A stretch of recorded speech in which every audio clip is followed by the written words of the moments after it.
Delikadong pangaharang na may intensyong mambangga. Ganito inilarawan ng Philippine Coast Guard ang panibagong harassment ng China sa Bajo de Masinloc. Para sa National Maritime Council, tila pinipilit na gawing normal ng China ang mga ganyang klaseng aktibidad sa West Philippine Sea.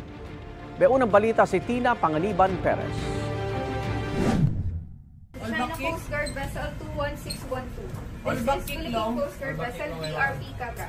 Ang BRP Cabra ng Philippine Coast Guard muling nakatapat sa West Philippine Sea ang barko ng China Coast Guard. Mahigit 130 nautical miles mula sa Zambales, ni-radio challenge ng PCG ang barko ng China. At sagot ng CCG, "This is China Coast Guard Vessel 21612. China has indefatigable sovereignty over the Haiyan Island and its adjacent waters."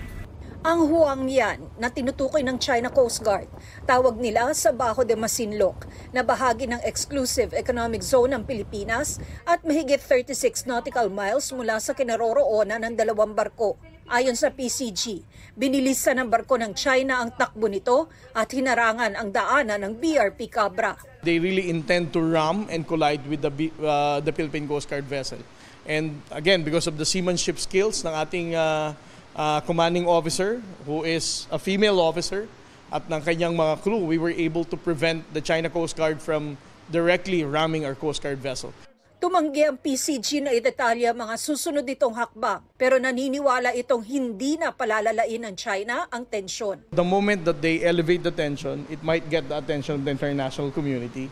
So, ma-disrupt yung plano nilang normalization of illegal patrol. Muling na-monitor ng PCG ang Chinese research vessel na Zhongshan Dashu sa loob ng EEZ sa Batanes.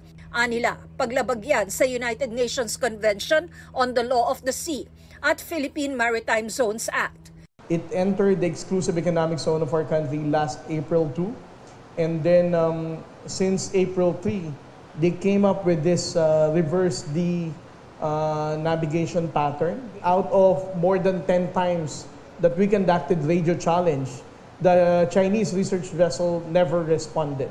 Tingin ng National Maritime Council, pilit ginagawang normal ng China ang panghihimasok sa maritime zone ng bansa. They're trying to do these things under the cover of legality. Our Coast Guard is doing very well by counter-challenging them.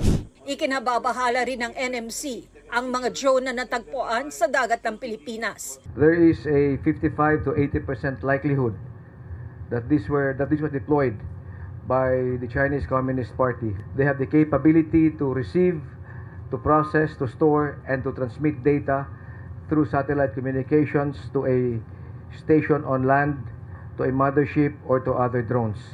Ilan sa electrical components ng drone gawa raw ng Chinese defense companies. Ang SIM card naman na nahanap, huling nag-transmit daw ng data papuntang mainland China. There was an iridium transceiver with serial number HWA Create.